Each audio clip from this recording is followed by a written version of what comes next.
శిక్షణ పేరుతో పైశాచికంగా ప్రవర్తిస్తున్న ఐఏసీ సంస్థ ఫౌండర్ రమణ వీడియో సోషల్ మీడియాలో వైరల్ అయింది.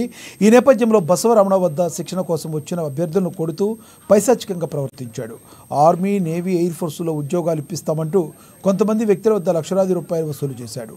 ఉద్యోగాలు ఏమయ్యాయంటూ అడిగిన కారణంగా దాడి చేసిన అంశాన్ని ఏఎన్ఎన్ న్యూస్ ప్రసారం చేయగా పోలీస్ యంత్రాంగం కదిలింది.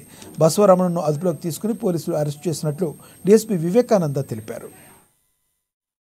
కంటిన్యూగా కొడుతూ ఉండడం అనేది ఆల్మోస్ట్ 2 minutes 50 seconds ఒకటి 46 seconds ఒకటి రెండు చాలా వైరలే. ఇమీడియట్గా దాని మీద మేము విచారణ చేపట్టడం జరిగింది. విచారణ చేస్తే 2023 డిసెంబర్ 28వ తారీఖున ఆ ఇన్సిడెంట్ జరిగినట్టు, ఆ తర్వాత అది సోషల్ మీడియాలో వచ్చినట్టుగా మాకు తెలిసింది విచారణలో. ఇందులో బాధితుడు ఎవరైతే ఉన్నాడో అతను ఐడెంటిఫై చేయడం, అతని దగ్గర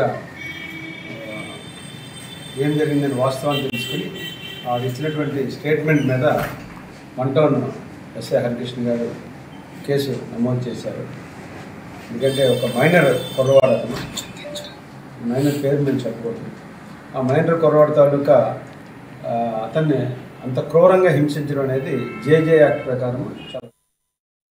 మెదక్ జిల్లా రామాయంపేట మండల కేంద్రంలో